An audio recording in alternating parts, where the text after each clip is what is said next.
यही लोकेशन।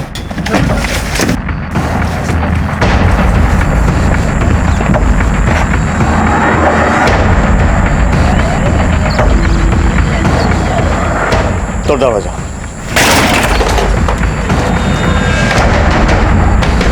दोनों को इधर ढूंढो।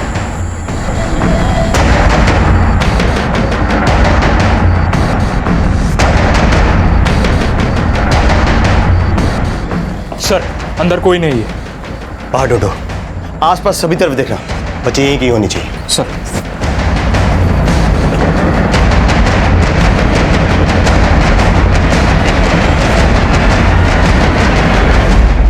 नमस्कार, आदाब।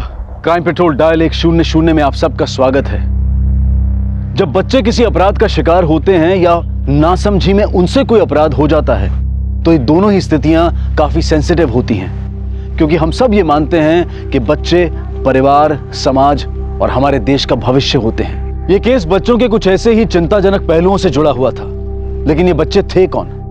क्या ये पुलिस से छिप रहे थे या फिर किसी ने इन्हें छुपा कर रखा हुआ था? ये केस इलाहाबाद का था, लेकिन इसी से मिलता जुलता एक दूसरा केस बहुत जल्द रामनगर उत्तराखंड में भी आने वाला था।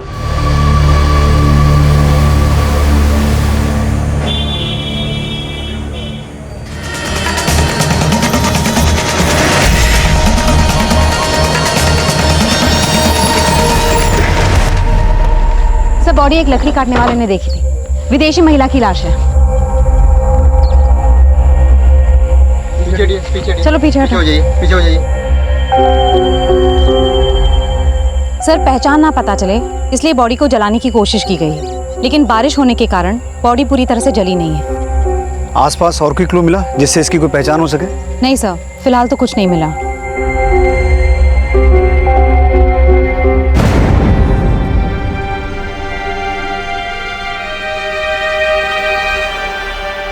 चेहरे से तो इसकी पहचान कर पाना मुश्किल है, लेकिन शायद इस टैटू से कोई लीड मिले। गुंजन, आसपास जितने भी होटल, लॉजेस और गेस्ट हाउस हैं वहां से पता करो। ऐसी कोई फॉर्मेट ठहरी हुई थी जो मिसिंग है? Yes sir.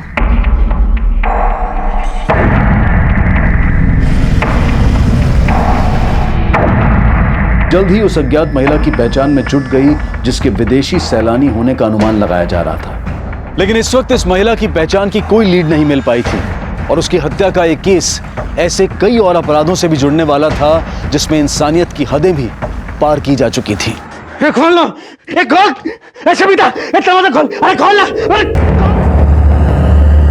सर, जिस औरत की लाश हमें जंगल में मिली, ये उसका पोस्टमार्टम रिपोर्ट। सर, उस लड़की की मौत हमें लाश मिलने से एक रात पहले सांप के जहर से हुई है। सांप का जहर? हाँ सर, लेकिन सर उसकी पूरी बॉडी में कहीं पे भी सांप के काटने का कोई निशान नहीं है। सर, पोस्टमार्टम रिपोर्ट के मुताबिक उसके नेक में सिरिंज घुसा के उसकी पूरी बॉडी में स्नेक पॉइजन इंजेक्ट किया गया था। लेकिन इस लड़की को इस तरीके से सांप का जहर देकर मारा गया, इसके पीछे किसी का मकसद क्या हो सकता है? सर, वो तो तभी पता चल पाएगा जब उसकी पहचान हो पाएगी। सर, आसपास के सारे होटल्स, लॉजेस, रेस्टोरेंट सब जगह पूछताछ की, लेकिन कहीं से कोई क्लू नहीं मिला। इस पोस्टमार्टम रिपोर्ट के मुताबिक उस लड़की की उम्र कितनी थी? सर, 20 से 25 साल। 20 से 25 साल। गुंजन, उन होटल्स और लॉजेस में से ये पता करो कि हत्या के कुछ दिन पहले के दिनों में 20 से 25 साल की कोई विदेशी लड़की जिसके हाथ पर इस तरह का टैटू हो, उसने वहां से चेकआउट किया था। और वहां की सीसीटीवी फुटेज भी चेक करना, देखो शायद कोई लीड मिले। Yes sir.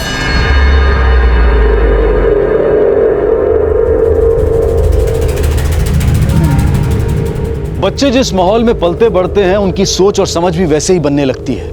एक तरफ गुड़िया अपने पिता के पारसमणि पाने के अंधविश्वास की साक्षी बन रही थी, तो वहीं दूसरी तरफ आकाश अपनी मां के तंत्र के ढकोसलों से तंग था। छोटू अनाथ था, लेकिन उसमें पढ़ने की जिज्ञासा थी, पर इन बच्चों को सही मार्गदर्शन देने वाला कोई नहीं था। पर इनके दुख, तकलीफ और मजबूरी का फायदा उठाने वाले कई थे। आसपास की पूछताछ में पुलिस को एक रिवरव्यू नाम की लॉज से एक विदेशी महिला के ठहरे होने की जानकारी मिली, जिसका नाम मार्था था और जिसकी बाह पर बिल्कुल वैसा ही टैटू था जैसा कि टैटू उस विदेशी महिला की बाह पर था जिसकी लाश उन्हें जंगल में मिली थी।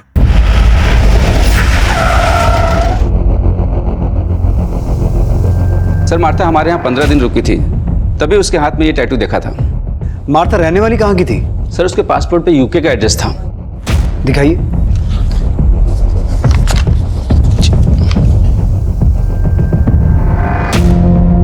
सर, सर चेकआउट करने के बाद वो देहरादून जाने वाली थी।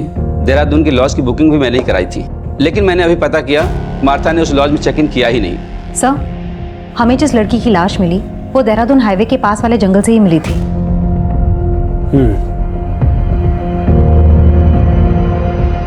जिस दिन मार्था ने यहाँ से चेकआउट किया था उस दिन का सीसीटीवी फुटेज दिखाइए।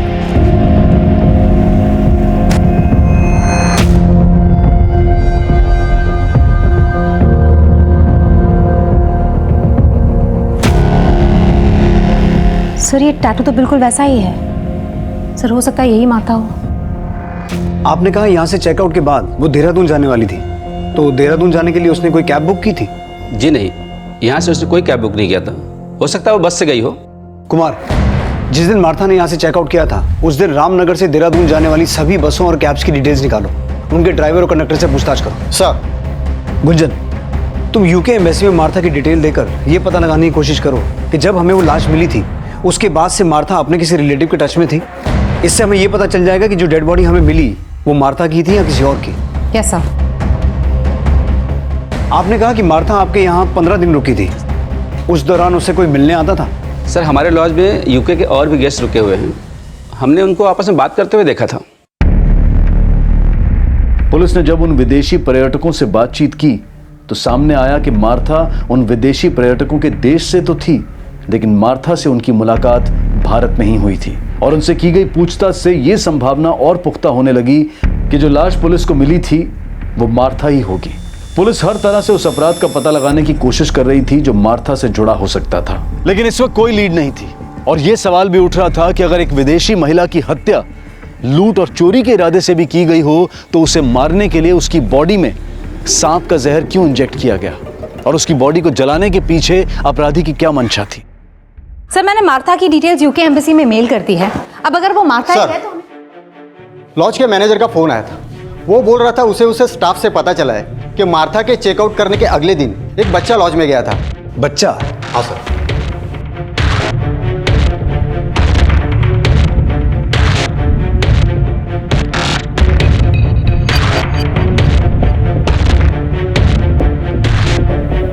सर, ये बच्चा मार्था के बारे में बात कर रहा था जिसने एक दिन पहले ही चेकआउट किया था। सर, मैं इस बच्चे को जानती हूँ, ये रसौली मार्केट में फूल बेचता है। सर, इस बच्चे को मार्था के साथ एक बार मैंने लॉन्च में बात करते भी देखा था।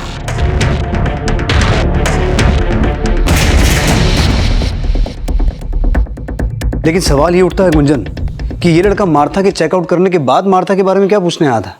सर, उसी से पूछ लेते हैं।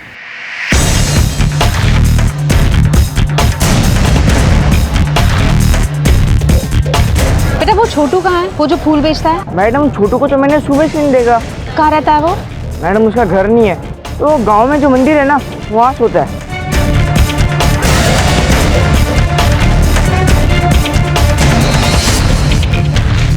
छोटू अब कहां था इसकी फिलहाल कोई लीड नहीं मिली थी, और यह साफ था कि छोटू पिछले दिनों मार्था से मिल रहा था। सर, पूछताछ में पता चला है कि छोटू से अक्सर एक विदेशी महिला मिलने आया करती थी। हो सकता है वही मार्था हो। लेकिन छोटू का उस लॉज में जाने का क्या रीजन था जहां मार्था ठहरी हुई थी, और अब अचानक छोटू के गायब होने का क्या चक्कर है?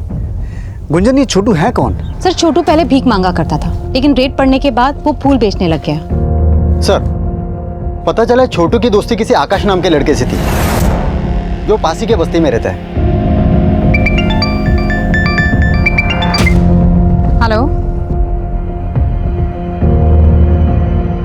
सर, पास के जंगल में बच्चे की लाश मिली है।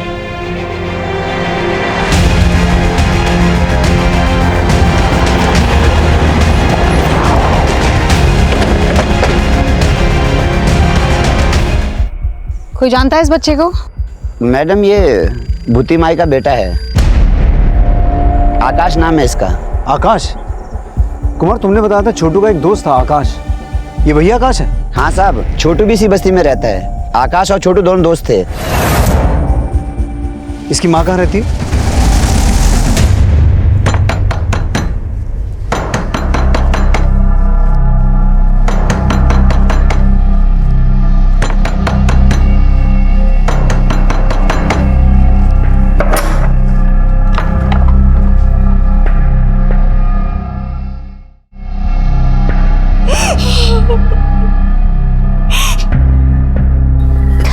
किसने मारा मेरे बेटे को? आकाश की बॉडी पर किसी तरह के घाव तो नहीं थे। अब ये पोस्टमार्टम के बाद ही पता चलेगा कि मौत की वजह क्या थी। पोस्टमार्टम? इसका मतलब आप मेरे बेटे की लाश के साथ चीरफाड़ करोगे? नहीं, मैं ऐसा नहीं होने दूंगी। आप मेरे बेटे को वापस दीजिए। मेरा बेटा मुझे वापस चाहिए बस। एक मिनट, बिना पोस्टमार्टम के हम आपको आकाश की बॉडी नहीं दे सकते हैं। अच्छा, ये छोटू के बारे में आपसे कुछ बात करनी थी हमें। छोटू? क्या उस कमीने ने मारा है मेरे बेटे को?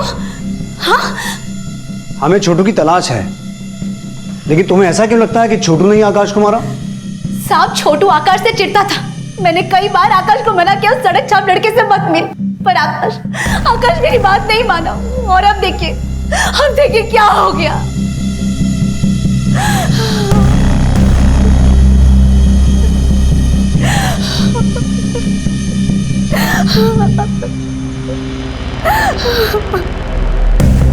आकाश की मां छोटू पर आकाश की हत्या का आरोप लगा रही थी, तो क्या छोटू हत्या करके फरार था? यूके एम्बेसी से मिली मार्था की जानकारी भी ये साफ कर रही थी कि जिस विदेशी महिला की लाश पुलिस को मिली थी वो मार्था ही थी, क्योंकि हत्या के बाद से ही ना तो मार्था का फोन एक्टिव था, ना वो सोशल नेटवर्किंग साइट्स पर एक्टिव थी, और ना ही उसने यूके में अपने रिश्तेदारों से कांटेक्ट किया था। लेकिन मार्था देहरादून क्यों जाने वाली थी, और उसकी पहचान पता चलने के बाद से छोटू कहां गायब था? क्या आकाश और मार्था की हत्या से वाकई में छोटू का कोई कनेक्शन था?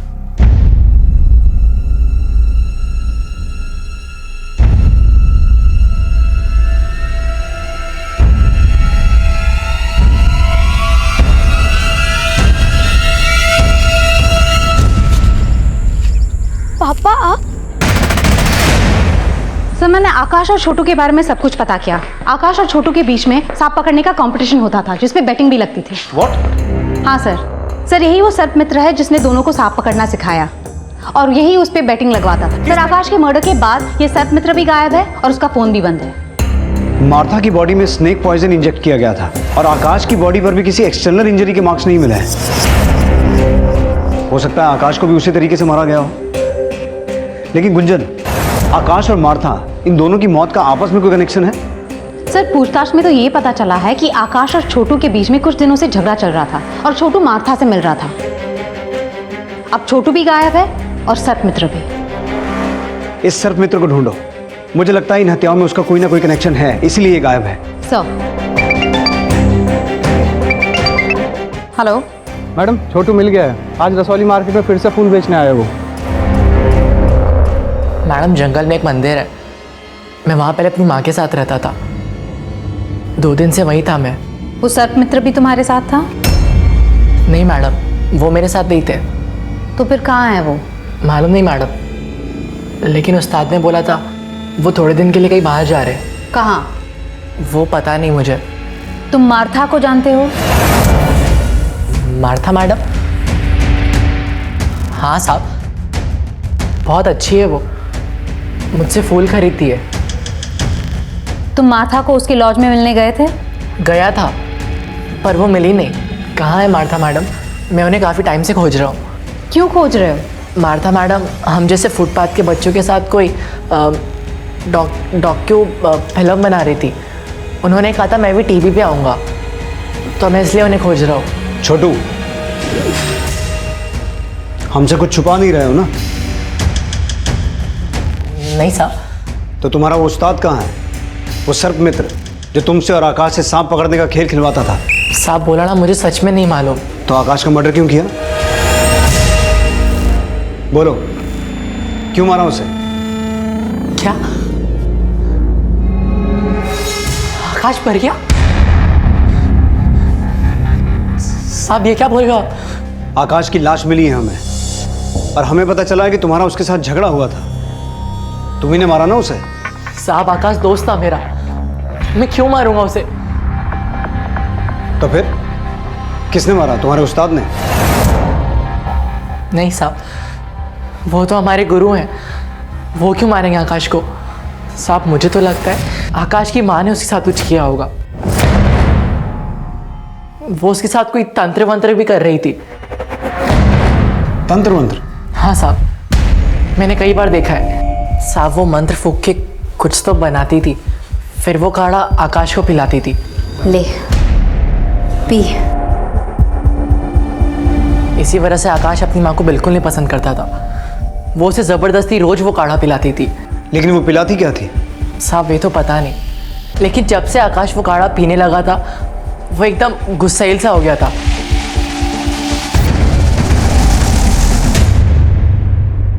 सर छोटू का ये बयान सही है कि मार्था इंडिया में बच्चों पे एक डॉक्यूमेंट्री बनाने के सिलसिले में आई थी। लेकिन मुझे ऐसा लगता है गुंजन कि छोटू अभी भी हमसे कुछ छुपा रहा है। नजर रखना इस पर, और उस सर्प मित्र के बारे में पता लगाने की कोशिश करो। हो सकता है छोटू जानता हो कि वो कहाँ है और उसी ने छोटू को यहाँ सब कुछ सिखा के भेजा हो। और इस छोटू का वो बयान कि आकाश की माँ कुछ तंत्र मंत्र करके उसे कुछ पिला रही थी, उसे कंफर्म करो। और आकाश की माँ भूती माई के बारे में सब कुछ पता करना। Yes sir. मार्था और आकाश की हत्या में सर्प मित्र की भूमिका का संदेह उसके अचानक गायब हो जाने से पुख्ता हो रहा था। एक तरफ पुलिस उसकी तलाश में जुटी थी तो वहीं छोटू पर भी नजर रखी जा रही थी। गुड़िया मेरे पास कोई पारस मणि नहीं है। मेरे उस्ताद बोलते हैं कि आप ऐसा कोई भी सांप नहीं जिसके मुंह में पारस मणि हो। ऐसे सांप पाताल लोक में होते हैं। ये पाताल लोक कहाँ है? मुझे नहीं मालूम।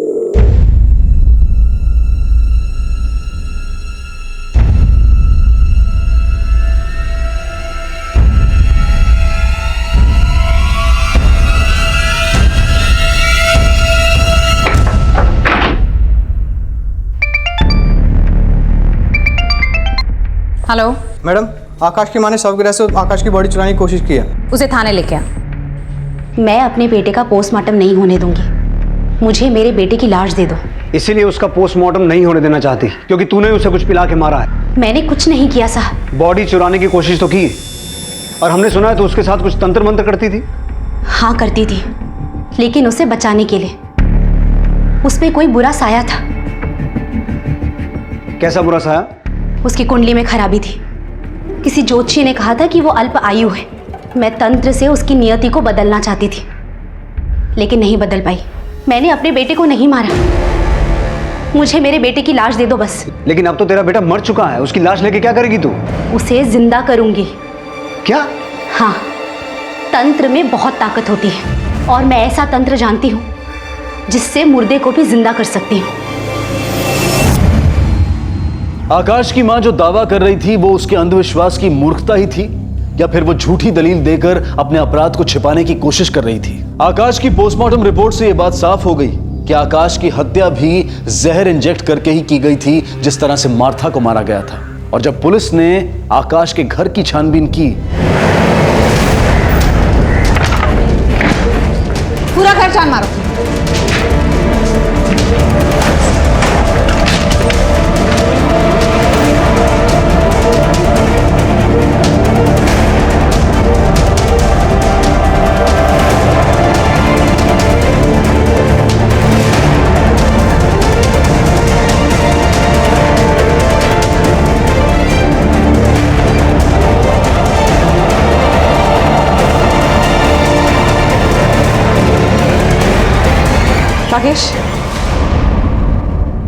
राकेश, ये फोटोज देख के लग रहा है ये मार्था का कैमरा है।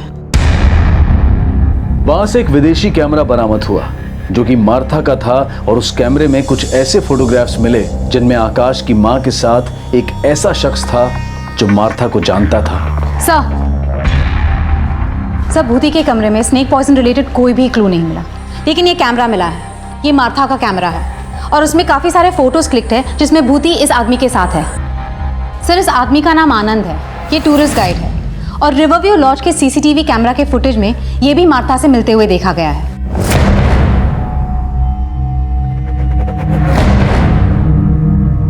सर मार्था को गाइड की जरूरत ही नहीं पड़ती थी, उसे पहले से सब कुछ पता था। तो फिर तू मार्था को मिलने उस लॉज में क्यों जाता था? सर मैं तो उस लॉज में दूसरे टूरिस्ट से मिलने जाता था जो उसके देश से थे। वहीं मेरी मुलाकात मार्था से हुई। और मार्था का कैमरा वो आकाश की मां के पास कैसे पहुंचा?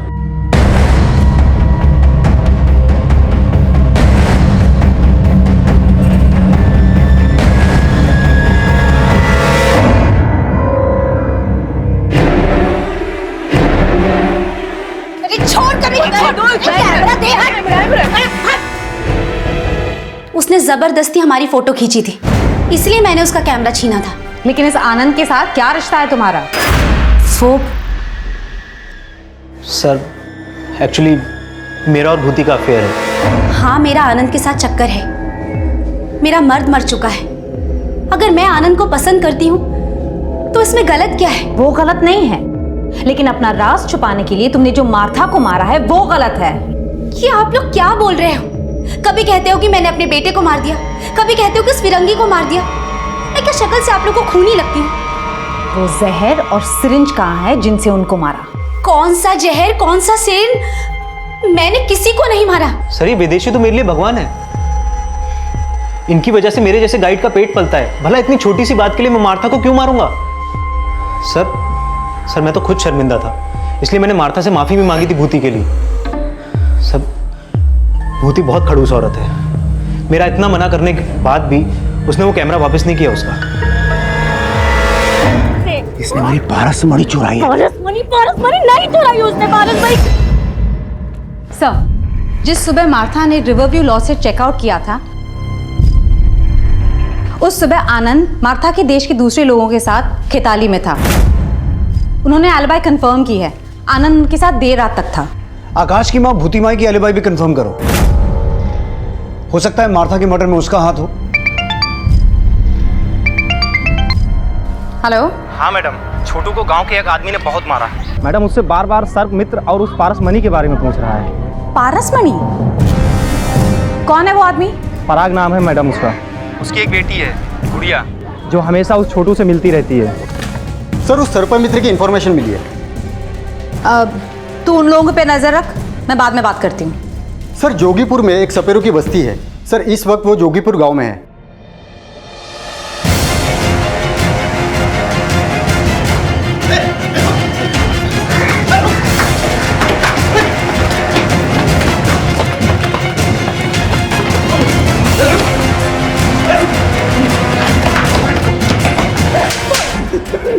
मैडम जी मैंने किसी को नहीं मारा, मेरा विश्वास करिए। तो फिर भागा क्यों और फोन बंद करके क्यों रखा है?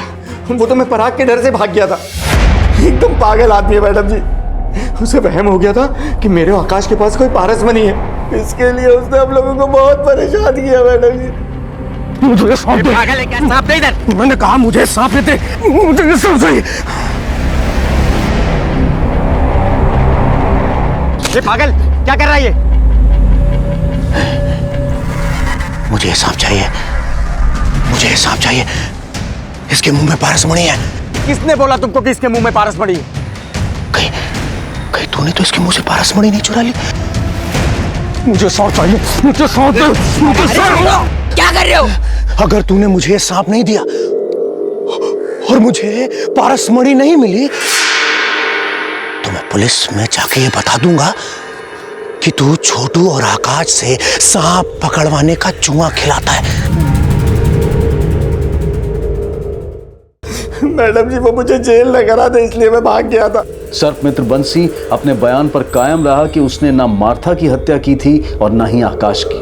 पुलिस अब गुड़िया के पिता से मिलकर इन हत्याओं में उनकी भूमिका भी खंगाल रही थी। साहब, मैं नागों को जहर के लिए नहीं पकड़ता हूँ, पारसमणि के लिए पकड़ता हूँ। और उस नाग में पारसमणि थी, इसीलिए मैंने आकाश और सर्प मित्र को पीटा था। लेकिन मैंने किसी को जान से नहीं मारा साहब।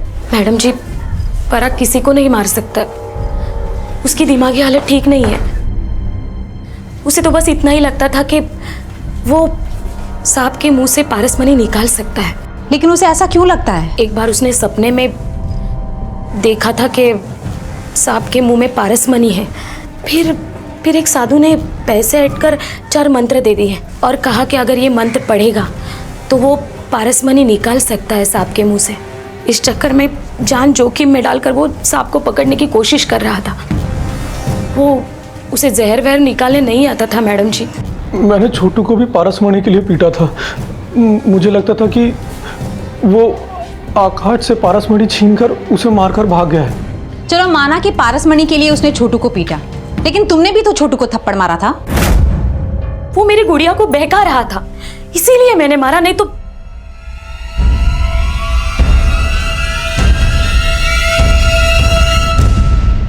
देखो बेटा, डरो मत। जो भी है हमें खुल के बताओ। मैं कुछ नहीं जानती हूँ। तुम छोटू से चोरी छिपके क्यों मिलती थी? क्योंकि माँ को छोटू पसंद नहीं। क्यों? वो अनाथ है इसलिए। पर वो मेरा दोस्त है, मैं उसे पढ़ाती हूँ क्योंकि वो स्कूल नहीं जा सकता ना, इसलिए। तुम छोटू को पढ़ाती हो? हाँ मैडम, वो मुझे सांप पकड़ना सिखाता है, बल्ले में मैं उसे पढ़ाती हूँ। तुम छोटू से सांप पकड़ना सीखती हो? पापा सांप पकड़ के पारस मणि निकालना चाहते हैं, इसलिए मैं सांप पकड़ के पापा को देना चाहती हूँ ताकि उनको बाहर ना जाना पड़े और माँ उनको बंद ना रखे। गुड़िया का मासूम बयान छोटू की भी पैरवी कर रहा था और उसके पिता की भी, और जल्द ही इस केस में एक नया खुलासा हुआ। सर, पता चला है कि मार्था ने देहरादून के डिप्टी कमिश्नर को चिट्ठी लिखी थी। उस चिट्ठी में लिखा था कि वो डीसी से मिलना चाहती है। लेकिन मार्था देहरादून के डिप्टी कमिश्नर से मिलना क्यों चाहती थी? सर, इस बारे में तो चिट्ठी में कुछ भी नहीं लिखा। हेलो। हाँ मैडम जी, हाँ मेरी ना गुड़िया कहीं नजर नहीं आ रही है और वो छोटू भी कहीं दिख नहीं रहा है।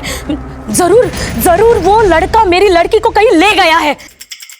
सर, गुड़िया की माँ का फोन था, वो कह रही है कि गुड़िया नहीं मिल रही है। उसे लग रहा है कि छोटू ही उसे उठाकर लेकर गया है।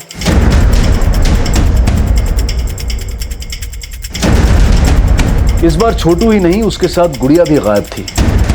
लेकिन वो खुद गायब हुए थे या उनको गायब करने के पीछे किसी और का हाथ था? नहीं साहब, गुड़िया को तो नहीं, उसके बाप को भूती माई के साथ झगड़ते हुए देखा था। तेरी वजह से मेरा बेटा मरा है। मैं तेरे और तेरे खानदान का सर्वनाश कर दूंगी, सर्वनाश। सर, मुझे ऐसा लगता है कि आकाश की मौत का बदला लेने के लिए उसकी माँ भूती माई ने गुड़िया को गायब किया। लेकिन गुंजन, गायब तो छोटू भी है। सर, इस आदमी ने गुड़िया को छोटू के साथ जाते हुए देखा था। छोटू गुड़िया को लेकर जंगल की तरफ गया है। गुंजन, छोटू ने हमें बताया था कि जंगल में एक मंदिर है जहाँ वो अपनी माँ के साथ रहता था। हो सकता है गुड़िया को लेकर वहीं गया हो।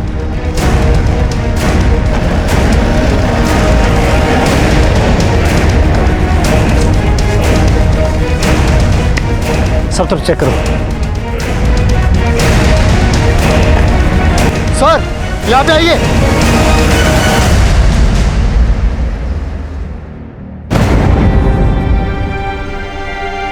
जिंदा है, एम्बुलेंस बुलाओ जल्दी। सर,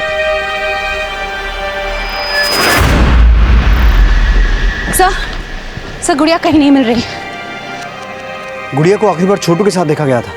हो सकता है यहाँ भूती माई आई हो और भूती माई और आनंद ने मिलकर गुड़िया के साथ कुछ किया हो। आनंद और भूती माई दोनों को लेके आओ। सर,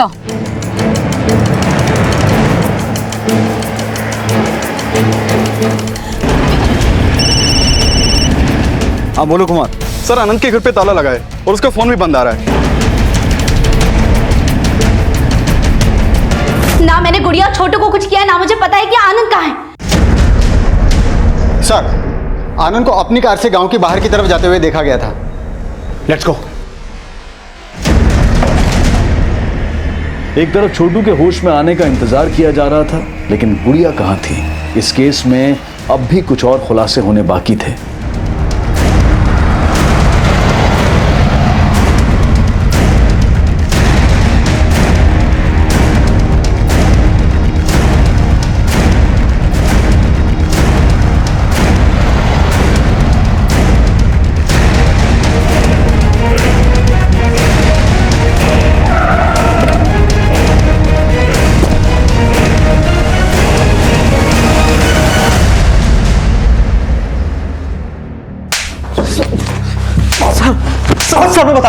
सर मैं बताता हूँ। उस दिन मैं माता को देहरादून लेके जाने वाला था, इसलिए मैं उससे लॉज के बाहर मिला।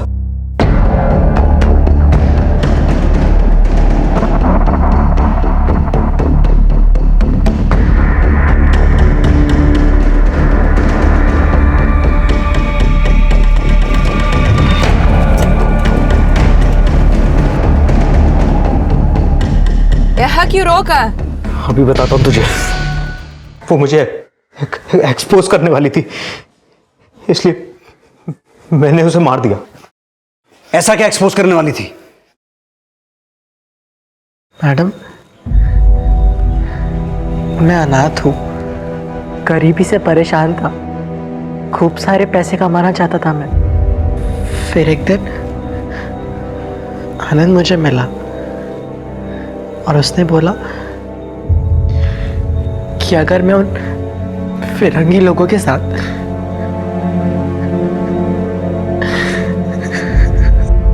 वो फिरंगी लोग मेरे साथ गलत काम करते थे,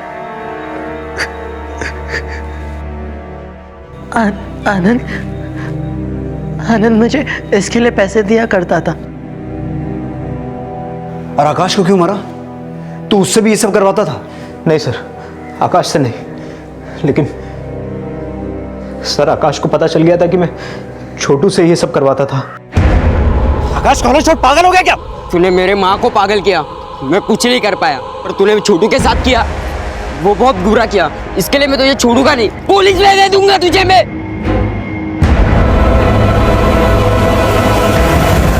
और गुड़िया?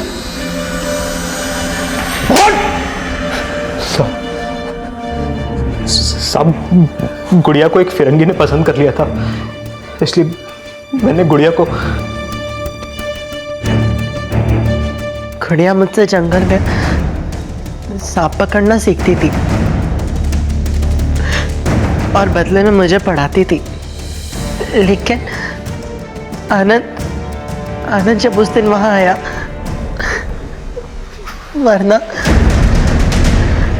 वरना वो फिरंगी लोग गुड़िया के साथ भी।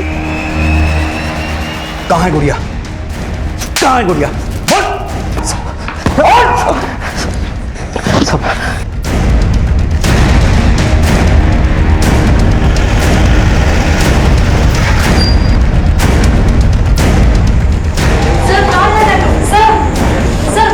गुंजन, उस तरफ चेक कर। सर।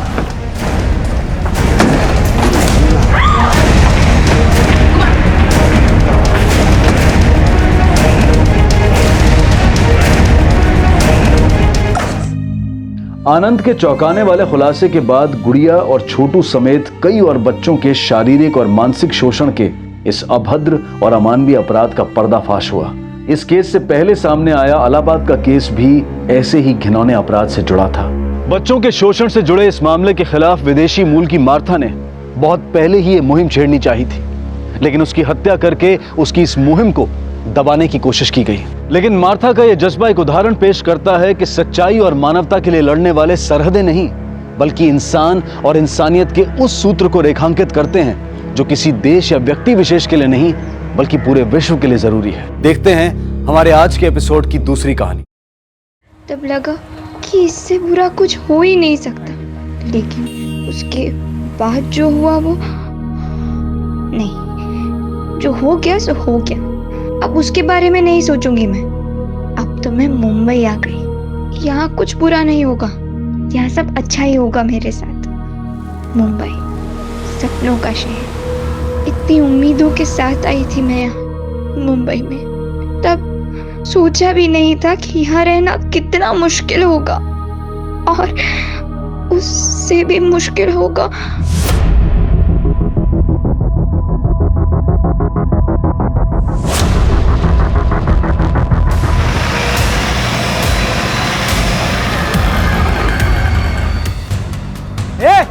पीछे हटो। क्या लग रहा है? पीछे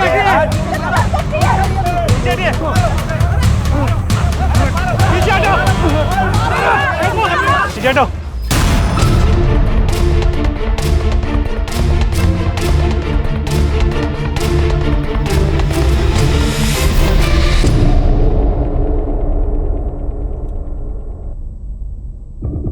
गौरी, डरो मत, ठीक ठीक बताओ कि हुआ क्या था। मैं रोज बुआ को डब्बा देने आती हूँ और फिर डब्बा देकर कॉलेज जाती हूँ। आज भी मैं डब्बा देने आई थी। अचानक से मेरे पेट में बहुत दर्द होने लगा। मैंने सोचा कि मैं पहले डॉक्टर अंकल को दिखा दूंगी। गौरी को क्लिनिक में आते आते दोपहर हो गई। कह रही थी कि उसकी तबीयत ठीक नहीं है, पेट में दर्द था उसके। डरी हुई थी, पर वाकई उसको बहुत दर्द हो रहा था। मेरे पेट में बहुत दर्द हो रहा है। अब बैठ जाओ। Hello, send me nurse.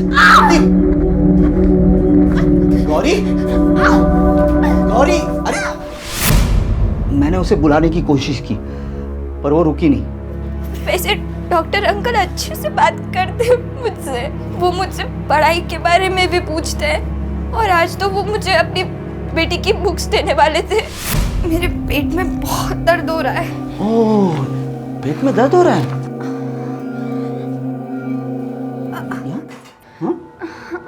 कब से हो रहा है दर्द? अभी थोड़े टाइम से बहुत दर्द हो रहा है। आ जाओ यहाँ आ जाओ, लेट जाओ। हाँ बस बस बस बस लेट जाओ। Good girl. वो नर्स दीदी वो आएंगी? आ जाएगी, वो आ जाएगी। अरे बहुत दर्द हो रहा है ना, तुम लेट जाओ, लेट जाओ।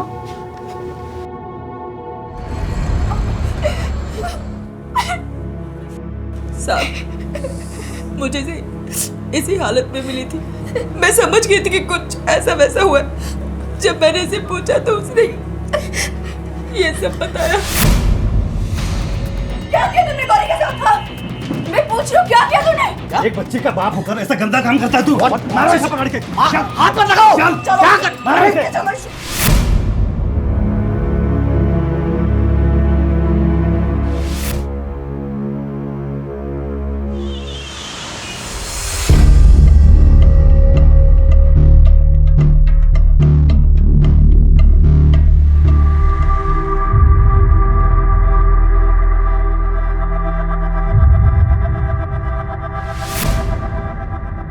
काय झाला? काही नाही झालं, वो एक्चुअली मैं लेट हो रहा हूँ, मैं निकलता हूँ अभी। तो इतना क्या जरूरी है कि बिना नाश्ता किए जा रहे हो? अरे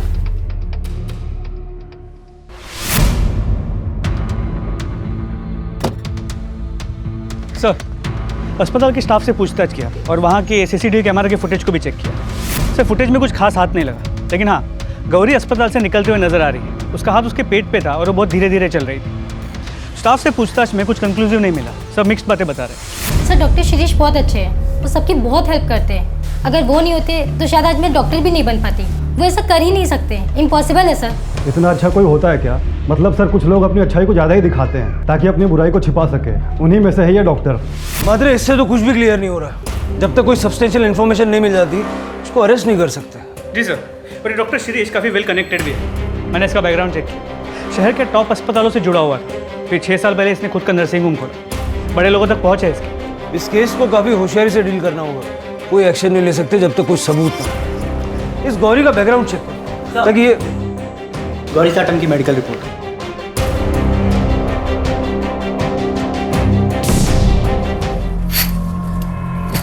बाबा, ये तुम क्या कर रही हो? मैं तुमसे बात कर रहा हूँ, ये सब क्या कर रही हो? मत करो ये सब। तो क्या करूं? पर्दे खुले रखूं? हाँ, सब लोग देख रहे हैं, तरह तरह की बातें कर रहे हैं।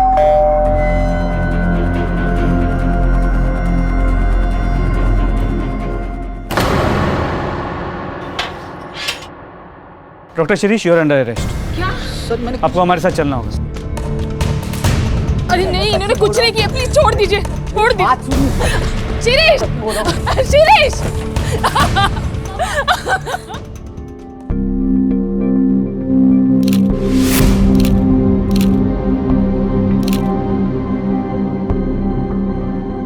सर वो लड़की झूठ बोल रही है, मैंने उसे हाथ तक नहीं लगाया। तूने उसे सिर्फ हाथ नहीं लगाया, उसका रेप किया। रेप?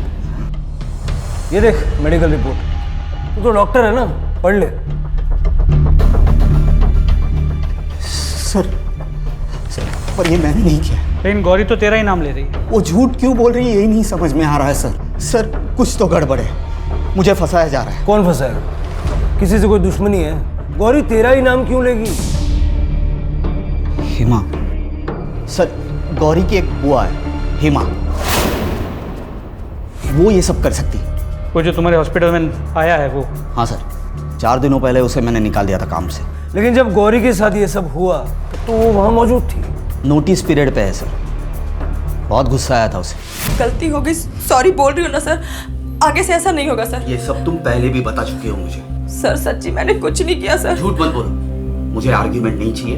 नहीं सर प्लीज ऐसा मत करिए सर, काम चला गया तो बहुत प्रॉब्लम हो जाएगी। तो सर प्लीज ऐसा मत करिए सर, सर प्लीज। साहब वो झूठ बोल रहा है, नाटक कर रहा है खुद को बचाने के लिए। मैं आलसी या लापरवाह नहीं हूँ। लापरवाह होती तो नर्सिंग लाइन में इतने साल तक टिकी नहीं रहती। साहिब, नर्सिंग होम छोटा पड़ रहा है और स्टाफ ज़्यादा है और पगार नहीं बढ़ रही, इसलिए वो स्टाफ को निकाल रहा है। बड़ा ही कमीना आदमी है सर वो। मेरी भूल से बच्ची 2 दिन से कमरे में बंद है, शौक में है। गलत तो हमारे साथ हो रहा है साहिब, और आप हमसे ही सवाल पूछ रहे हैं। नहीं चाहिए मुझे ये सब, नहीं होता मुझसे। काश आई बाबा जिंदा होते तो ये सब नहीं होता। नफरत है मुझे इस जगह से, इन सब लोगों से, अपने आप से।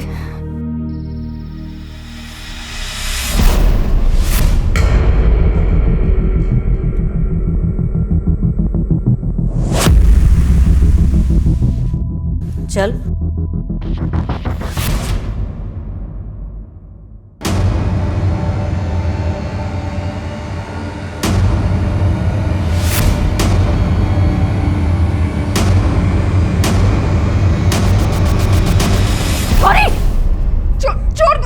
छोड़, क्या कर रही है? छोड़, पागल हो गई है तू। कौन है?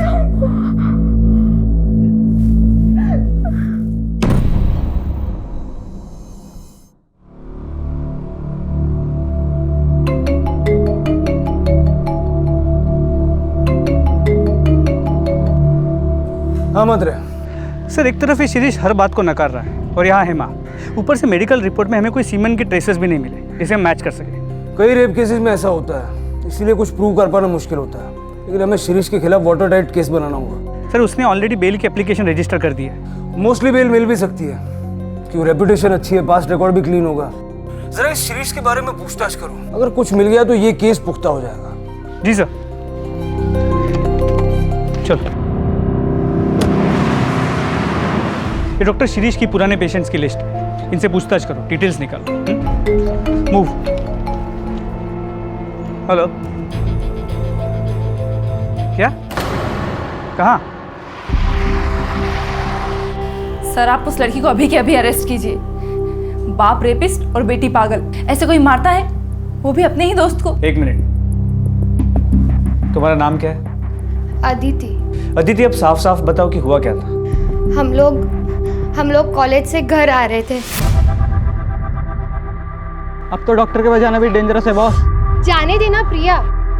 चल स्टूपिड इडियट्स, अगर तू ऐसे ही रिएक्ट करेगी तो लोग तुझे और सताएंगे। तेरे पापा ऐसे हैं, पर उसमें तेरा क्या फॉल्ट? लेकिन तेरे पापा, अरे जब मैं अंकल के क्लिनिक में एंटर करती थी मुझे एक अजीब सी घबराहट होती थी, डर लगता था जिस तरह से वो टच करते थे। Stop it Aditya, enough. But Priya मैं सच बोल रही हूँ। I hate you. आ मम्मा। सर अब आपको एक्शन लेना ही होगा। आज मारा है, कल खून ही कर दिया तो ऐसे तो वो लोग अपनी मनमानी करते रहेंगे। एक मिनट। अदिति, जो कुछ भी तुमने कहा है क्या वो सच है? मेरा मतलब है प्रिया के पिता डॉक्टर शिरीष के बारे में। ऑब्वियसली सच है, और फिर मैं झूठ क्यों बोलूंगी? शिरीष अंकल कुछ ज्यादा ही अच्छे से बात करते थे और कुछ ज्यादा ही टच करते थे। ठीक है, इन्वेस्टिगेशन चल रही है, कुछ पता चलेगा तो हम आपको बता देंगे। सर इस प्रिया के खिलाफ कोई ना कोई एक्शन तो लेना ही होगा। जिस तरह उसने अदिति को मार। शी वाज प्रोवोक्ड मात्रे, उसकी गलती नहीं है। अदिति की माँ से बात करके सारे चार्जेस ड्रॉप करो और प्रिया को स्टर्न वार्निंग देके मैटर क्लोज करो। ये डॉक्टर साहब अपने आप को जितना शरीफ बता रहे हैं उतना शरीफ है नहीं। उससे फिर से बात करो, शायद अदिति के बारे में सुन के वो अपनी शराफत का नाटक छोड़ दे। सर अपनी बेटी की दोस्त अदिति को भी नहीं छोड़ा तूने। कई कंप्लेंट्स आ रही हैं तेरे खिलाफ, बोल किस किस का गलत फायदा उठाया? ऐसा कुछ नहीं किया मैंने। फिर अचानक से उसने कहीं और जाना शुरू क्यों किया? डॉक्टर क्यों बदला उसने? मैंने उसे कहा था, बार बार क्लिनिक आने लगी थी, फिर बार बार घर में आने लगी। प्रिया से मिलने के बहाने घर आती थी, मुझसे बात करने की कोशिश करती थी। प्रिया, अरे अंकल प्रिया है? प्रिया उसके रूम में स्टडी कर रही है, मैं उसको बुला दूं? नहीं अंकल, एक्चुअली आप मुझे एक बार चेक करेंगे, फीवर जैसे लग रहा है। फीवर जैसे? 2-3 दिन पहले तो आप क्लिनिक आके गई। पर लेकिन ना अंकल, कल रात से कुछ ज़्यादा ही लग रहा है। Is that so? Let me check. नहीं बेटा, you are absolutely fine. नहीं अंकल, आप तो एक बार अच्छे से चेक कीजिए ना।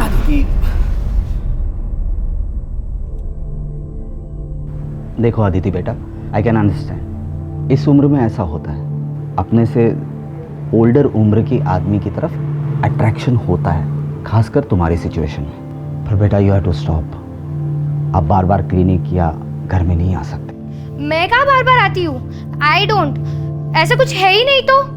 Then it's good. मैं प्रिया को बुला देता हूँ। प्रिया नहीं, इट्स ओके, मैं उससे ना कॉलेज में बात कर लूंगी। Okay, bye uncle. बस सर, वो लास्ट दिन था, उसके बाद ना ही वो घर आई ना ही क्लिनिक। ठीक है, लेकिन अगर इसमें से एक भी बात झूठ निकली ना, बहुत बुरा होगा। सर, ये सब कुछ खत्म हो सकता है। आप सिर्फ मुझे एक बार गौरी से बात करने की इजाजत दे दीजिए, मैं उसे पूछूंगा क्यों झूठ बोल रही है। आई एम श्योर वो अपनी कंप्लेंट वापस ले लेगी sir.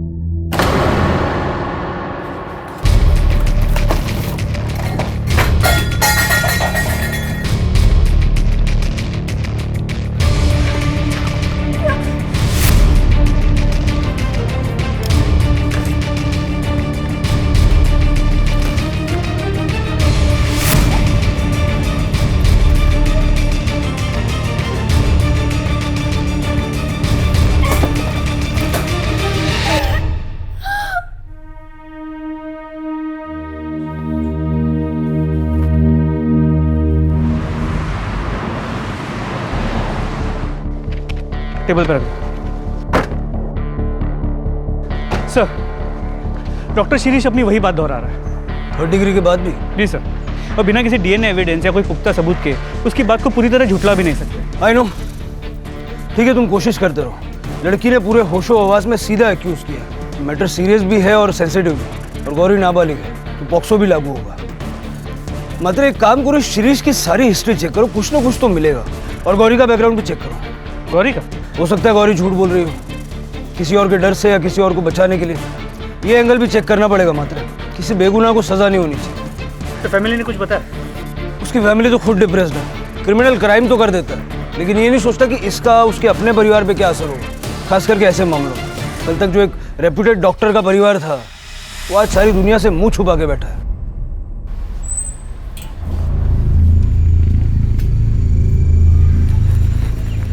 Mrs Ranade,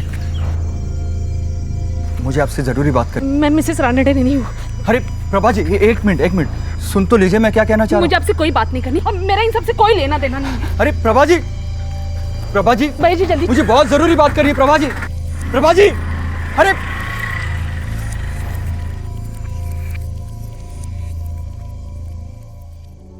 Shirish,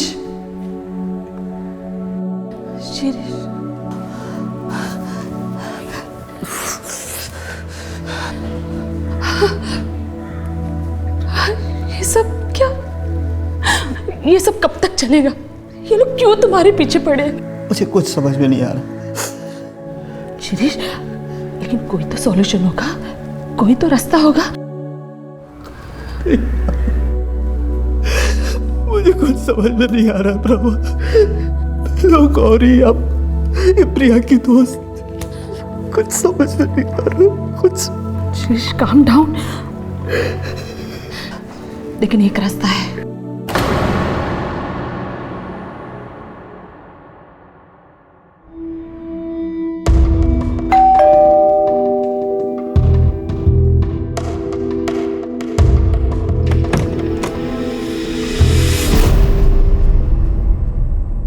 sir, doctor Shirish का background check. Anything significant? Nothing sir, spotless career, कोई झगड़ा नहीं, कोई मिसकंडक्ट नहीं। पिछले 6 साल के उसके नर्सिंग होम के रिकॉर्ड्स को चेक किया, कुछ नहीं मिला। उसके पहले वो जिन अस्पतालों में जुड़ा था वहाँ बात की, उसके पुराने पेशेंट से बात की, कुछ नहीं मिला सर, बिल्कुल बेदाग है। वाकई बेदाग है या दाग छुपाने की कोशिश की गई? सर ऐसा लगता तो है नहीं। 6 साल पहले उसका एक लोकल नेता के साथ झगड़ा हुआ और वहाँ भी डॉक्टर शिरीष ने ही उस नेता के खिलाफ कंप्लेंट रजिस्टर की। इसके अलावा और कुछ नहीं। और गौरी? सर गौरी का बैकग्राउंड चेक चल रहा है, जैसे ही कुछ पता चलता है मैं आपको अपडेट करता हूँ।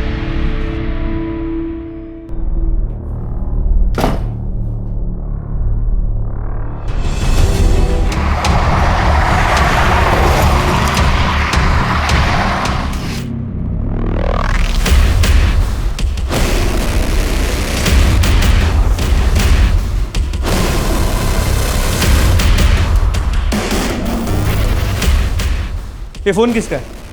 गौरी का। कामली ये पन गया।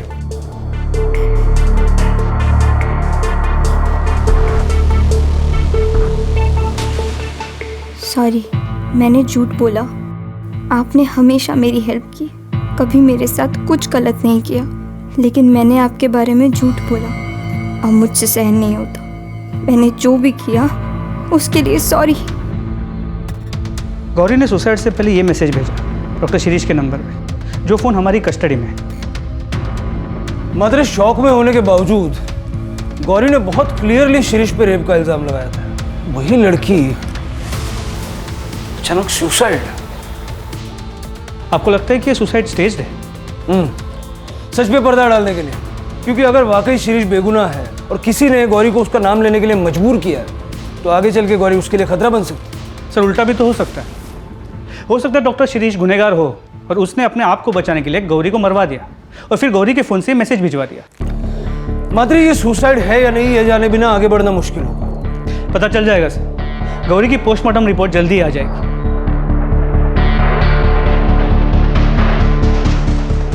गौरी साटम की तथाकथित आत्महत्या के चलते ह्यूमैनिटी नर्सिंग होम बलात्कार मामले ने एक नया मोड़ लिया। मम्मा ये देखो। मौके वारदात पर मौजूद वरिष्ठ पुलिस कर्मियों ने ये आशंका जताई है कि ये आत्महत्या है या एक सोची समझी साजिश। डॉक्टर शिरीष रानाडे की फैमिली से संपर्क करने की सारी कोशिशें नाकाम रही। खुद पुलिस कस्टडी में डॉक्टर शिरीष रानाडे अपने आप को बेगुनाह होने का दावा कर रहे हैं। क्या हुआ?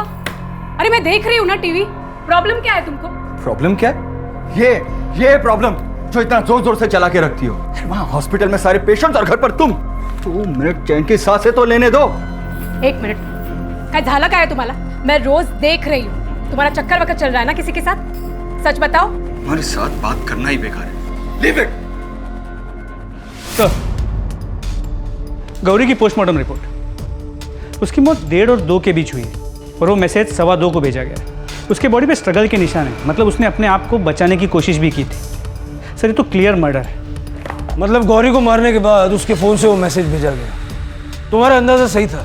गौरी के मरने से सबसे ज़्यादा फायदा किसको हो सकता? क्या गौरी से अपने आप को क्यों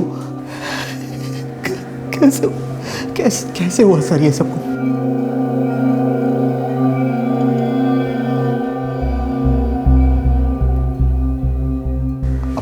कहना क्या चाहते हैं कि ये सब मैंने किया?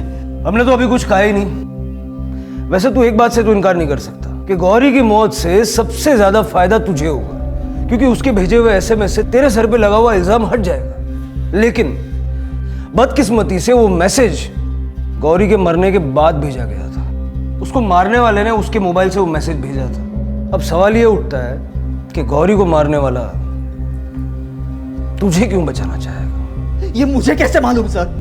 और आपको क्या लग रहा है मैं यहाँ से बैठे बैठे गौरी को? That is impossible. लेकिन तू बाहर किसी से करवा भी तो सकता है ना। That is possible. सर आपको लगता है कि ये सच बोल रहा है? मात्र जब तक कोई ठोस सबूत नहीं मिल जाता किसी की भी बात पे विश्वास करना मुश्किल है। ये डॉक्टर जब से लॉकअप में आया, इससे कौन कौन मिलने के लिए आया था, किस किस से इसने बात की, ये जरा पता करो। इसने लैंडलाइन भी कई बार यूज किया है। सर उस दिन उसकी वाइफ प्रभा रानाडे उससे मिलने आई थी। इस प्रभा के कॉल रिकॉर्ड, स्ट्रैंगुलेशन रिकॉर्ड सब निकालो और क्राइम सीन पे जो फिंगरप्रिंट्स मिले थे उसके साथ में मैच करके देखो। और गौरी के बैकग्राउंड चेक पे कोई अपडेट? सर उसकी रिपोर्ट आ गई, आपके टेबल पे रखवा दी है। गौरी की बुआ हेमा जहाँ जहाँ काम करती थी, हमने हर उस जगह पे पूछताछ की। पिछले 2 साल में उसने करीब 4 से 5 नर्सिंग होम में काम किया है। हेमा है ना, वो सीनियर डॉक्टर है ना राव, उसके साथ ही मिलकर उसने कुछ गड़बड़ की है।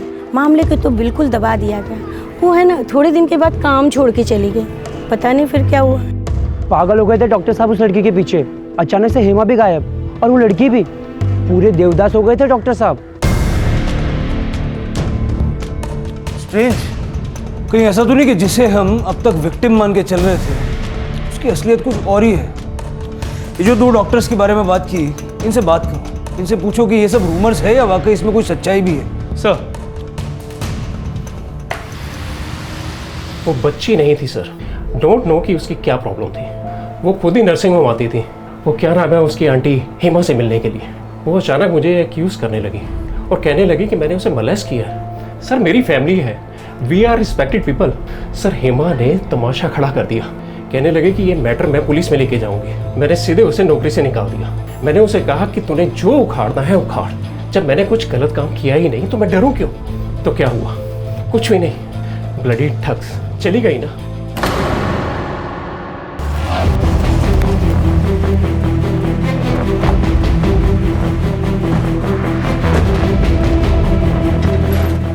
शिप्रा चलता हूँ मैं, शाम को लेट आऊंगा। डॉक्टर यतीन केलकर। जी सर। हम आपसे गौरी साटम के बारे में बात करने आए, जानते हैं ना उसे? हेमा ने आपके अस्पताल में तकरीबन कितने टाइम के लिए काम किया था? सर एग्जैक्टली तो याद नहीं है सर। हेमा तो याद है ना? जी सर। हेमा के साथ आपके अस्पताल में कोई प्रॉब्लम हुई थी क्या? हमने सुना है उसने आपका काम अचानक से छोड़ दिया था। क्या ये गौरी कभी आपके करीब आने की कोशिश करती थी? ऐसा तो कभी कुछ नहीं हुआ। अगर हुआ होता सर तो मुझे ज़रूर याद होता। और वैसे भी मैं स्टाफ से दूरी बना कर रखता हूँ सर। पर्सनली मैं ज़्यादा बातचीत करना पसंद नहीं करता सर। ठीक है, अगर और कुछ पूछना होगा तो हम वापस आएंगे, और अगर आपको कुछ याद आए तो ये मेरा नंबर है, इस पर फ़ोन करके बता दीजिएगा। एक नाबालिग लड़की के रेप और मर्डर का केस है, मैटर थोड़ा सेंसिटिव है। Okay sir.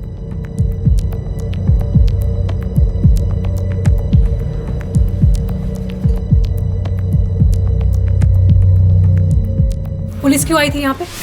क्या किया तुमने? दिमाग खराब हो गया क्या तुम्हारा? क्या करूंगा मैं? देखो मुझे सच सच बताओ, तुमने क्या किया है? कुछ नहीं किया है मैंने। हर बात पे शक करती हो यार।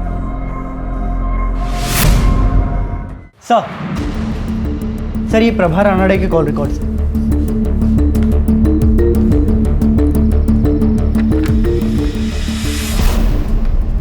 चलो।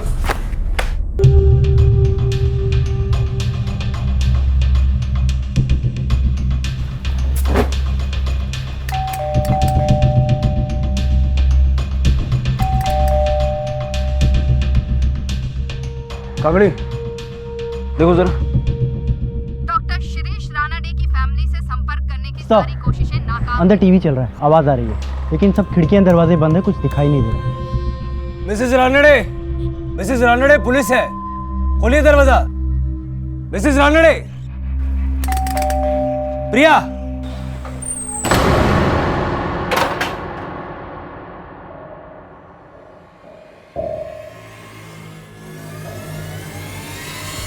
सब मैं क्यों गौरी को, मैं तो उस लड़की के आसपास भी नहीं गई, मैं तो उसे जानती भी नहीं हूँ। हमारे पास सबूत है, तुम्हारे फोन का लोकेशन उस वक्त उसी जगह का है। क्या कर रही थी वहाँ? मैं वहाँ गई थी, लेकिन उसे मारने नहीं, ऐसा कुछ भी नहीं था। अभी के अभी मेरे साथ पुलिस स्टेशन चल, कंप्लेंट वापस ले ले। मेरे पति ने तेरे लिए इतना कुछ किया और तूने बदले में ये सिला दिया? हाँ, उनकी इज्जत, उनका करियर, सब कुछ बर्बाद कर दिया। हाँ, चल मेरे साथ, केस वापस ले ले। आप जाओ प्लीज, आपको जो बात करनी है आप मेरी हत्या से बात करो। देख, आप जाओ प्लीज, प्लीज मुझे अकेला छोड़ दो। ठीक है, मैं जा रही हूँ, तुम्हारे हत्या से भी बात करूंगी। हम कैसे मान लेंगे जो तुम बोल रही हो वो सच है? तुम्हारे पास तो मोटिव भी था और मौका भी था। सर मैंने ऐसा कुछ नहीं किया है, वी आर रिस्पेक्टेड फैमिली। पता चल जाएगा। गौरी के दुपट्टे और फोन पे जो फिंगरप्रिंट्स मिले हैं, अगर उससे तुम्हारे फिंगरप्रिंट्स मैच हो गए तो फिर।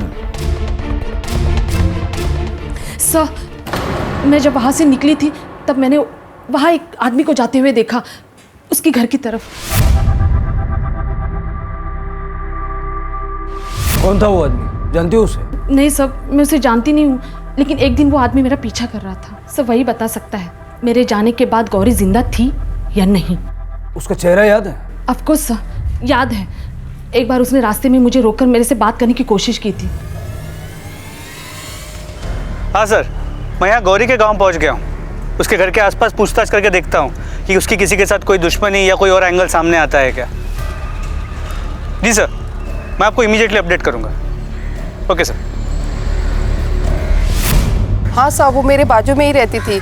उस टाइम के बाद उसके माँ बाप मर गए और वो अपने काका काकी के यहाँ रहने चली गई, और पता चला कि वो अपने काका काकी के यहाँ से भी भाग गई है। साहब एक तो दया की, उसको घर में रखा, इतना सब कुछ किया उसके लिए, फिर भी घर से भाग गई नालायक लड़की। ये तो हम भी जानना चाहते हैं। आपने उसके लिए इतना सब कुछ किया, फिर भी वो घर से भाग के क्यों गई? मुझे क्या पता साहब, पता नहीं या कुछ छुपा रही है? सब जो कुछ था सब बता दिया मैंने। मैं क्या छुपाएगी साहब आपसे? मैं तो हैरान हूँ, मुंबई भाग गई वो भी अपनी हत्या के पास। बहुत पोची हुई लड़की है साहब। थी, अब नहीं है। थी? इसलिए उसके बारे में जो भी बोलेंगी ना, सोच समझ के बोलना। सर, ये गौरी की चाची की बातों से ऐसे लगा कि वो कुछ छुपा रही है। मतलब सपोर्ट और शेल्टर के मिलने के बावजूद गौरी का इस तरह घर छोड़ के चले जाना कुछ सेंस नहीं बनता। एग्जैक्टली। लेकिन उसके पहले एक और बात। प्रभा नारायण के मुताबिक उसके गौरी के घर से निकलने के बाद उसने एक आदमी को गौरी के घर की तरफ जाते हुए देखा था। तो चेहरा भी याद। मैंने स्केच बनाने के लिए बोला है अभी। सर उस आदमी का स्केच है प्रभा रानड़े के मुताबिक। ये कौन? सर एक मिनट। सर ये तो बिल्कुल उस दूसरे डॉक्टर जैसा दिखता है जिसने गौरी की बात को डिनाई किया, डॉक्टर यतीन केलकर। मात्रे उठा लो इसको। सर चलो। अरे साहब कहाँ लेके जा रहे हो इनको? अरे बताओ तो सही इन्होंने किया क्या है? सुनिए, ये सब क्या हो रहा है? क्या किया है तुमने? हाँ बताओ मुझे, मैंने कहा था ना तुमसे, इसी बात का डर था मुझे। शिप्रा, कभी तो शक करना बंद करो। जी सर, गौरी को मैंने ही मारा है। लेकिन सर मैं उसे मारने की इरादे से नहीं गया था। मेरी लाइफ तो पहले से ही बर्बाद कर चुके थे वो लोग। लेकिन मैं नहीं चाहता था कि डॉक्टर शिरीष के साथ भी वो लोग ऐसा ही करें। मतलब साफ साफ बताओ, क्या बकवास कर रही है? अरे मैंने इसे हाथ तक नहीं लगाया। गौरी क्या चल रही है? तो ये ऐसा क्यों बोल रही है? झूठ बोल रही है क्या? वैसे भी हॉस्पिटल में सबने देखा है कि किस तरह सारा दिन आपकी नजरें गौरी पर ही टिकी रहती है। 17 साल की मासूम सी बच्ची है वो। छोड़ूंगी नहीं तेरे को, पुलिस में कंप्लेंट करेगी। हाँ। अरे ऐसे कैसे पुलिस में कंप्लेंट करेगी? तेरी झूठी कंप्लेंट की वजह से मेरी लाइफ, मेरी फैमिली, मेरा करियर सब बर्बाद हो जाएगा। चल गौरी तू चल। सुन, समझौता कर लेते। 50,000। चल गौरी। अरे रुको, देखो 75, 75,000 ले लो और ये मामला यहीं पर खत्म करो। देखो इससे ज्यादा मैं नहीं दे पाऊंगा, इतना ही कैश है मेरे पास। चल गौरी। हत्या ले लेते हैं ना, मुझे पुलिस के पास नहीं जाना है। यानी गौरी को पैसे चाहिए थे? नहीं सर, पैसे तो उस हेमा को चाहिए थे। वो तो गौरी को बस यूज कर रही थी। डॉक्टर शिरीष के मामले में भी वो वैसा ही कर रही थी जैसा उसने मेरे साथ किया। लेकिन मैंने सोच लिया था सर, मैं अब चुप नहीं बैठूंगा। बहुत हो गया था सर, मैं इन सब में इन्वॉल्व नहीं होना चाहता था। मैं कंट्रोल नहीं कर पाया सर। इसके बाद मैंने डॉक्टर शिरीष की वाइफ से कांटेक्ट करने की कोशिश की, क्योंकि मैं विटनेस बनने के लिए तैयार था, ताकि हम सबको बता सके कि हेमा और गौरी पहले भी ऐसा कर चुकी है। मिसेस रानड़े, मुझे आपसे ज़रूरी बात करनी। मैं मिसेस रानड़े नहीं हूँ। लेकिन सर वो इतनी डरी हुई थी कि उसने मेरी एक भी नहीं सुनी। इसलिए सर मैंने उसका पीछा करना शुरू किया। और सर जब मैंने देखा कि वो गौरी के घर से बाहर आ रही है, तो मैंने सोचा कि मुझे गौरी से जाके बात करनी चाहिए, उसे समझाना चाहिए। शायद वो मेरी बात समझे।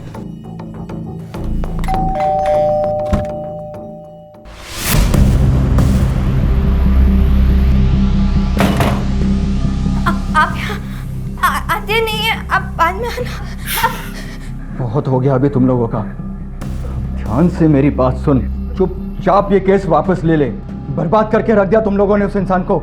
झूठ पे झूठ, झूठ पे झूठ। क्रिमिनल को रोकने के लिए खुद क्रिमिनल बन गया। पुलिस के पास क्यों नहीं गया? तुझे उसी दिन पुलिस के पास जाना चाहिए था जिस दिन गौरी और हेमा ने तेरे साथ वो सब किया। गौरी को मारकर तूने अपनी और अपने फैमिली की पूरी जिंदगी बर्बाद कर ली।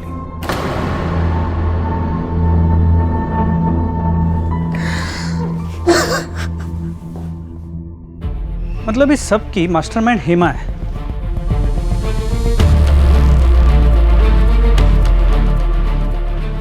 क्या हुआ सर? क्या सोच रहे? एक बात खटक रही है। हर बार मामला मॉलेस्टेशन का था। हेमा ने हर बार सामने वाले पे गौरी के साथ बदतमीजी करने का या उसको गलत तरीके से छूने का आरोप लगाया। ये डॉक्टर शिरीष के मामले में अचानक रेप क्यों? हो सकता है इस बार वो ज़्यादा पैसे ऐंठना चाहती हो, या फिर ये भी हो सकता है कि शिरीष और हेमा के बीच में कोई अरेंजमेंट हो जो बैकफायर हो गया और बाद में दोनों के बीच में फूट पड़ गई। इतना तो कंफर्म है कि गौरी के साथ रेप हुआ था। मतलब यही पता करना कि ये रेप डॉक्टर शिरीष ने किया था या किसी और ने। इस केस में कई ऐसे सवाल हैं जिनके जवाब मिलना अभी बाकी है, और ये जवाब हमें मिलेंगे हेमा से। ले आओ उसे। सब झूठ बोल रहे साहिब। गरीब लोगों को बदनाम करना आसान होता है, हमने ऐसा कुछ भी नहीं किया। हेमा, तुमने इतने सालों में बहुत सारे अस्पतालों, नर्सिंग होम में काम किया और इनमें से कई में गौरी के साथ ऐसा ही हुआ, और हर बार इल्ज़ाम किसी ऐसे आदमी पे लगा जो किसी अच्छी पोस्ट पे हो, समाज में जिसकी बहुत इज्जत हो। तुम्हें क्या लगता है ये सब होते हुए किसी की नज़र में नहीं जाएगा कि कुछ गड़बड़ हो रहा है? देखो, यूजुअली हम औरतों के साथ ज़्यादा सख्ती नहीं करते, लेकिन इस बार मामला एक नाबालिग बच्ची के रेप और मर्डर का है, तो सच उगलवाने के लिए कुछ भी करना पड़ा तो करेंगे। आप क्या बोल रहे हैं साहिब? मैं अपनी साहिब, वो मेरी बेटी थी, मैं उसके साथ ऐसा क्यों होने दूंगी साहिब? बेचारी, मैं तो उसे देख भी नहीं पाई साहिब। कितना दुख हो रहा है मुझे। सर, ये हेमा काफ़ी पहुंची हुई है, अगर आप कहें तो फोर्स का इस्तेमाल करके सच्चाई उगलवा सकते हैं। ऐसे तो वो कुछ नहीं बोलेगी। मात्र एक अजीब बात है, पिछले 2 मामलों में वो नकार रही है, 100% झूठ बोल रही है, लेकिन जब उससे इस रेप के बारे में पूछते हैं मुझे लगता है वो वाकई सच बोल रही है। मतलब वो अपना पुराना पैंतरा इस्तेमाल करने गई और वो बैकफायर हो गया। डॉक्टर ने मौके का फ़ायदा उठा लिया। डॉक्टर शिरीष ने या फिर किसी और ने? शिरीष और गौरी का कच्चा चिट्ठा तो हमारे पास है, लेकिन हेमा के बारे में पूरी इन्फॉर्मेशन नहीं है। जरा पता करो कि गौरी के रेप और मर्डर की वारदातों से पहले हेमा किस किस के टच में थी। उसके कॉल रिकॉर्ड्स भी निकलो। सर, उसके कॉल रिकॉर्ड्स ऑलरेडी मंगवाए थे, आ गए, मैं लेके आता हूँ।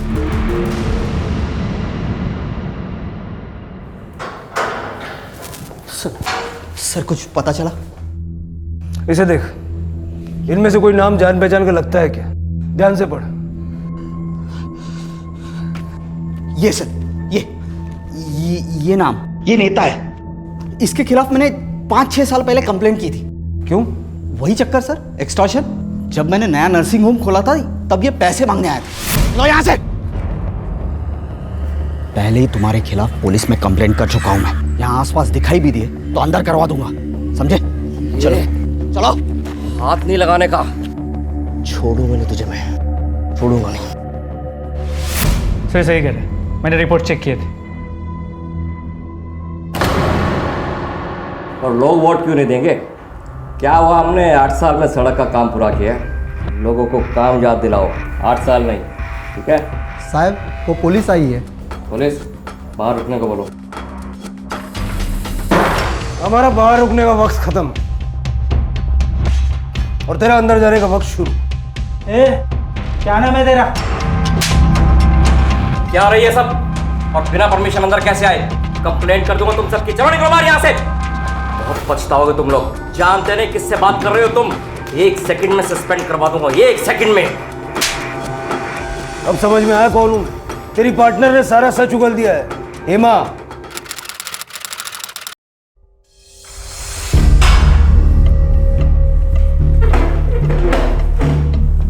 मुंह नहीं खुलेगी, मत खोल। तेरे पार्टनर ने तेरे बारे में सारा सच कबूल कर लिया है। किस तरह तुम लोगों ने डॉक्टर शिरीष को बदनाम करने का प्लान बनाया, किस तरह रेप करवाया, किस तरह इस सब के लिए उसने तुम्हें थोड़े से ज्यादा पैसे दिए। बेटी बेटी बोल रही है गौरी को, थोड़े से पैसों के लिए बेटी को बेच दिया। मैंने कोई प्लान नहीं बनाया साहिब। मुझे तो मालूम भी नहीं था कि वो गौरी का रेप। मैं तो वही करने वाली थी जो हर टाइम करती थी, झूठा आरोप लगाकर ब्लैकमेल कर रही है साहिब। लेकिन सर, नेता पाटिल तो बोल रहा है कि रेप का आइडिया इसी का था, ज्यादा पैसे कमाने के लिए। झूठ बोल रहा है कमीना। उस दिन भी झूठ बोल रहा था। वो कह रहा था कि वो गौरी से सिर्फ मिलना चाहता है, प्लान समझाने के लिए।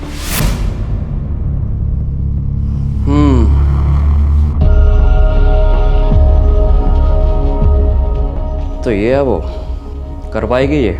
मतलब कि हो पाएगा इससे? इतना बड़ा तमाशा करने के लिए दम चाहिए। पहले भी तो कर चुकी है ना साहब। तुम जाओ, अकाउंटेंट को बोल दिया मैंने, पैसे ले लो। और सुनो, आधे मिलेंगे और आधे नर्सिंग होम बंद करवाने के बाद, ठीक है? जाओ। हेमा, इसे यहीं रहने दो, मुझे इससे कुछ बात करनी है। तुम रुक, मैं आती हूँ।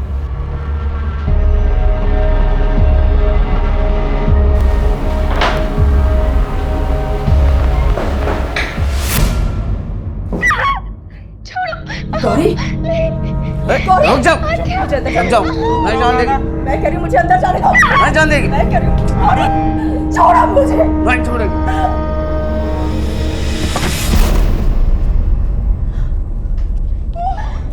ये क्या किया आपने? ताकि सबको ऐसा लगे कि इसके साथ सचमुच रेप हुआ है।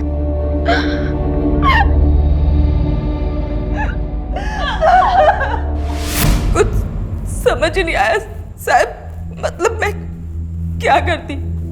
हम लोग कुछ भी नहीं थे उन लोगों के सामने, आखिर हम ही तो गए थे उनके पास, और अभी आधे पैसे लेने बाकी थे साहब। मैंने गौरी को समझाया,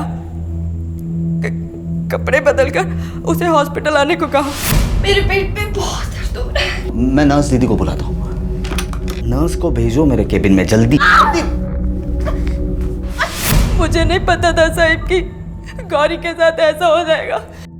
अनाथ बच्ची, मेरे ऊपर जिम्मेदारी थी साहब उसकी, मुझ पर विश्वास करती थी वो।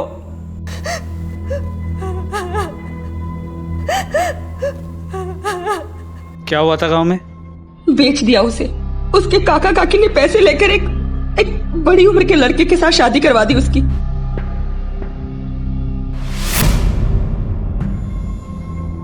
और तुमने उस बच्ची का इस्तेमाल लोगों को ब्लैकमेल करके पैसा ऐंठने के लिए किया। सिर्फ मेरे अकेले के लिए नहीं किया साहब, वो पढ़ना चाहती थी, सच में वो नर्स बनना चाहती थी साहब। मेरे पास और कोई चारा नहीं था। मेरा पति हलकट सारा दिन दारू पी के पड़ा रहता था। मैं क्या करती? जो बुरा होना था साहब वो तो हो चुका, और मैंने सोचा कि बाकी के पैसे लेने अभी बाकी हैं, इसीलिए हमने डॉक्टर शिरीष को फंसाया साहब। तुम्हारे पास डॉक्टर शिरीष से दुश्मनी का मोटिव है और हमारे पास चश्मदीद गवाह। पटेल, तूने डॉक्टर शिरीष से 6 साल बाद बदला लिया। तू हेमा के बारे में भी जानता था वो लोगों को किस तरह फंसाती है। इसलिए जैसे ही हेमा ने डॉक्टर शिरीष की नर्सिंग होम को ज्वाइन किया, तूने उससे कांटेक्ट किया, है ना? अब हमारा सस्पेंशन तो नहीं होगा, लेकिन तेरा ट्रांसफर जरूर होगा जेल में। चल ये कामले, चल चल कामले ले।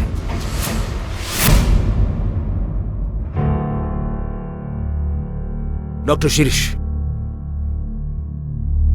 देखिए कभी कभी जस्टिस को पाने के लिए हमें कई ऐसे कदम उठाने पड़ते हैं जो बाद में गलत साबित होते हैं। ये भी उन्हीं में से एक था।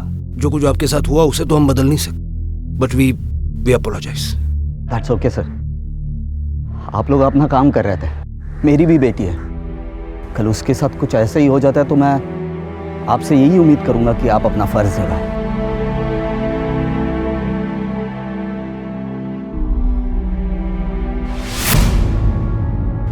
मैं डॉक्टर था, हूं और रहूंगा।